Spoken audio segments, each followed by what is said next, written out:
साबुन पानी से हाथ को बार बार धोते रहिए। इससे कोरोना की चेन टूटती है, संक्रमण कमजोर पड़ता है और एक व्यक्ति से दूसरे व्यक्ति में संक्रमण नहीं जाता।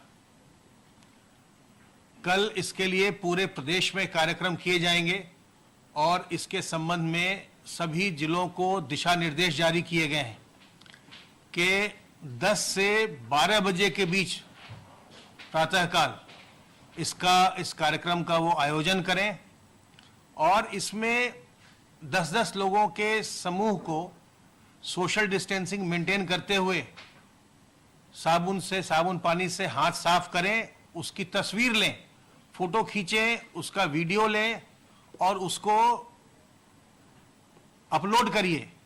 एक तो सोशल मीडिया पर जब आप अपलोड करते हैं अपने फेसबुक अकाउंट में या ट्विटर पर और जैसे भी आप अपलोड करते हैं, तो उसके लिए सूचना विभाग ने खास हैशटैग किया है, कल के लिए बनाया है, हाथ धोना रोके कोरोना। तो अपनी जो वीडियोस हैं उसको आप इस पर हैशटैग के साथ कल पोस्ट करिए। और दूसरा एक वेबसाइट भी इसके लिए है, एक जहां पर कि आप अपने फोटोग्राफ्स और छोटे वीडियोस को वहां भेज सकते हैं, पोस्ट कर सकते हैं, वो वहां पर दिखाई पड़ेगा। hwdnhmiec@gmail.com hwdnhmiec@gmail.com। इस पर आप जो भी आप फोटोग्राफ्स खींचेंगे हाथ धोते हुए या जो भी आप छोटे वीडियोस बनाएंगे उनको आप इस पर अपलोड कर सकते हैं और हाथ धोना रोके कोरोना के हैशटैग के साथ आप इसको सोशल मीडिया पर डालिए। इसको एक जन आंदोलन बनाएं, जैसे माननीय प्रधानमंत्री जी ने कहा कि कोविड एप्रोप्रिएट बिहेवियर को हमें एक जन आंदोलन बनाना है। जब तक दवाई नहीं तब तक ढिलाई नहीं।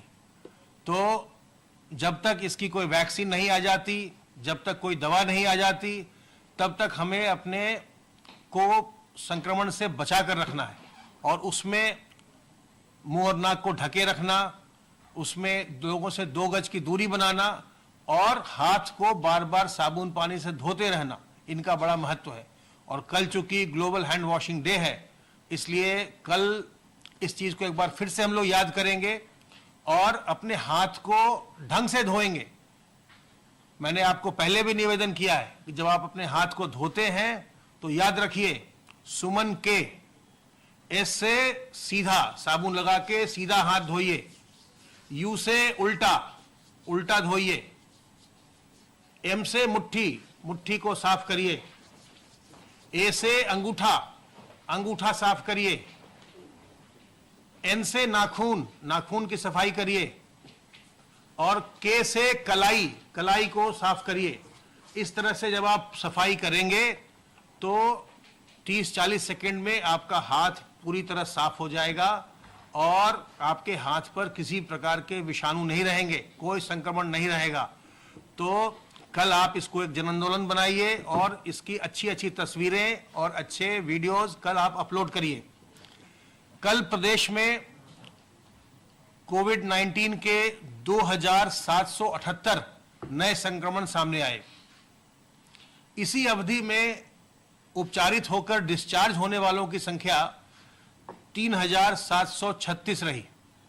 तो जितने नए संक्रमण आए उससे 958 लोग ज्यादा उपचारित होकर अपने घर वापस गए। आज की तारीख में हमारे पास जो एक्टिव केसेस की संख्या है वो 36,898 है। जो हमारा 17 सितंबर को पीक हुआ था एक्टिव केसेस का 68,235, अब उससे लगभग 32,000 के करीब हम नीचे हो रहे हैं, साढ़े 31,000 32,000 करीब हम नीचे हो रहे हैं। और ये परिवर्तन पिछले 26 दिन में हमको देखने को मिला है। अब कुल डिस्चार्जेस की संख्या, जो लोग संक्रमण के पश्चात पूर्णतः उपचारित होकर डिस्चार्ज हो गए, उनकी संख्या अब 4 लाख पार हो गई। 4,01,306 लोग संक्रमण के पश्चात उपचारित होकर डिस्चार्ज किए जा चुके और जो प्रदेश में रिकवरी का प्रतिशत है वो आज 90% पार हो गया। इस समय रिकवरी का प्रतिशत 90.24% है।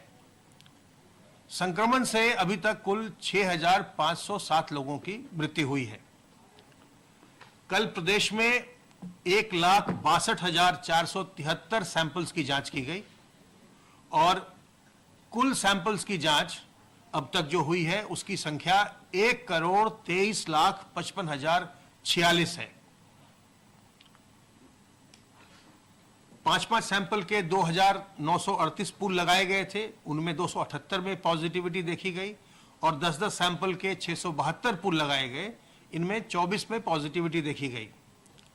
जो कुल हमारे 36,898 एक्टिव केसेस हैं, उनमें से 16,613 इस समय होम आइसोलेशन में हैं और अब तक 2,45,972 लोग होम आइसोलेशन में जा चुके हैं। इनमें से 2,29,359 लोग होम आइसोलेशन की अवधि पूर्ण कर चुके हैं। प्राइवेट अस्पतालों में 3,151 लोग इस समय स्वास्थ्य लाभ कर रहे हैं, वो भुगतान के आधार पर अपना इलाज करवा रहे हैं। ई संजीवनी पोर्टल पर कल प्रदेश के 2,226 लोगों ने टेली कंसल्टेशन किया, डॉक्टरों की राय प्राप्त की और अब तक 1,37,253 लोग ई संजीवनी पोर्टल पर डॉक्टरों से चिकित्सकीय परामर्श प्राप्त कर चुके हैं। सर्वेलेंस के कार्य के अंतर्गत अब तक 1,39,681 इलाकों में 4,17,858 टीम दिवस के माध्यम से 2,70,16,262 घरों का सर्वेलेंस किया गया है और इनमें रहने वाले लोगों की संख्या 13,33,50,354 है।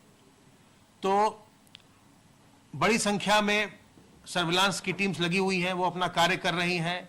उपचार की सारी व्यवस्था की गई है, जांच और इलाज की व्यवस्था सरकार की ओर से निःशुल्क की गई है, लेकिन चूंकि कोई वैक्सीन और दवा नहीं है, इसलिए सावधान सतर्क रहकर इस संक्रमण से बचे रहना ही सबसे अच्छा उपचार है। और अपने बड़े बुजुर्गों को बचाइए, जो पहले से बीमार व्यक्ति हैं उनको बचाइए संक्रमण से, गर्भवती महिलाओं को बचाइए और छोटे बच्चों को बचाइए। इन्हें बचाकर रखें, इनको संक्रमण ना आए, क्योंकि जटिलताएं आती हैं। और अगर आप सावधान सतर्क रहेंगे तो खुद भी संक्रमण से बचे रहेंगे, दूसरों को भी बचाकर रखेंगे। हम और आप मिलकर के, सरकार और जनता मिलकर के इस संक्रमण को प्रदेश में नियंत्रित रख सकती है। अभी तक रखा है, आगे भी नियंत्रित रख सकते हैं हम। स्वस्थ रहिए, प्रसन्न रहिए, चिंता मुक्त रहिए।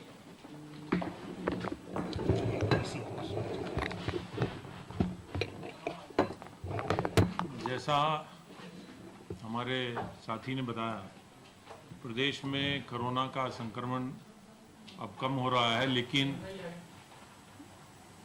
विशेषज्ञों का कहना है कि यही समय सबसे ज़्यादा सावधानी का है। सबसे ज़्यादा सावधानी अभी हमको बरतनी होगी। और जैसा भी बताया गया है, कल 15 अक्टूबर है, कल वर्ल्ड हैंड वॉशिंग डे है। कल माननीय मुख्यमंत्री जी एक हैशटैग का लोकार्पण करेंगे। कल प्रातःकाल में सभी प्रदेश के नागरिकों से, स्कूली बच्चों से, छात्र छात्राओं से अनुरोध है, सभी प्रदेश के नागरिकों से अनुरोध है कि वह अपना हाथ धोते रहें। और कल चूंकि वर्ल्ड हैंड वॉश डे है, कल विशेष रूप से हाथ धोएं और अपने हाथ धोते हुए की फ़ोटो उस हैशटैग के साथ टैग करके भेजें। जो अभियान चलाया जा रहा है वो डेटॉल के साथ मिलकर चलाया जा रहा है। डेटॉल आपके हाथों को साफ रखता है। तो जो अच्छे वीडियोस जहां पोस्ट होंगे हैशटैग पर, उनको पुरस्कृत भी किया जाएगा। और एक हम सबको अभियान चलाना है कि अधिक से अधिक लोग हाथ धोते हुए अपना फ़ोटो हैशटैग पर लोड करें। प्रदेश में इस समय हॉटस्पॉट एरियाज घट रहे हैं, लगभग 14,011 हॉटस्पॉट क्षेत्र रह गए हैं। इसी तरह से कंटोनमेंट एरिया भी घट रहे हैं, 14,484 कंटेनमेंट एरियाज रह गए हैं। प्रदेश में आर्थिक गतिविधियां और तेजी से प्रारंभ हों, इसके लिए बैंकों के माध्यम से भारत सरकार द्वारा घोषित आत्मनिर्भर पैकेज के अंतर्गत नई व पुरानी इकाइयों को ऋण देने का कार्यक्रम चल रहा है, जिसमें लगभग 4,35,000 पुरानी इकाइयों को 10,715 करोड़ रुपए और 5,38,000 नई इकाइयों को 15,238 करोड़ रुपए के ऋण लॉकडाउन के बाद से वितरण कर दिए गए हैं। इन दोनों ऋणों के वितरण से लगभग 20 लाख नए रोजगार प्रदेश में सृजित हुए हैं। इस प्रकार पिछले 4 महीने में लगभग 26,000 करोड़ के ऋण विभिन्न संस्थाओं को, एमएसएमईज को वितरण प्रदेश में हो गए हैं। माननीय मुख्यमंत्री जी ने आज अपनी समीक्षा बैठक में ये भी निर्देश दिए हैं कि किसानों का धान तेजी से खरीदा जाए और धान क्रय के 72 घंटे के अंदर उनके खाते में पूरा धनराशि किसानों को हस्तांतरित कर दिया जाए। प्रदेश में 4,000 धान क्रय केंद्र स्थापित हैं। इस साल लगभग अभी तक 31,548 मीट्रिक टन की धान का खरीद हो चुका है, जबकि पिछले वर्ष इसी अवधि में केवल 1,347 मीट्रिक टन धान क्रय की गई थी। इस प्रकार पिछले वर्ष से लगभग 30 गुना धान इतने समय में अधिक खरीदी गई है। किसानों से अनुरोध है कि अपना धान क्रय केंद्र पर लाएं, धान को सुखा के लाएं और ताकि उनको अच्छा उसको क्रय किया जा सके।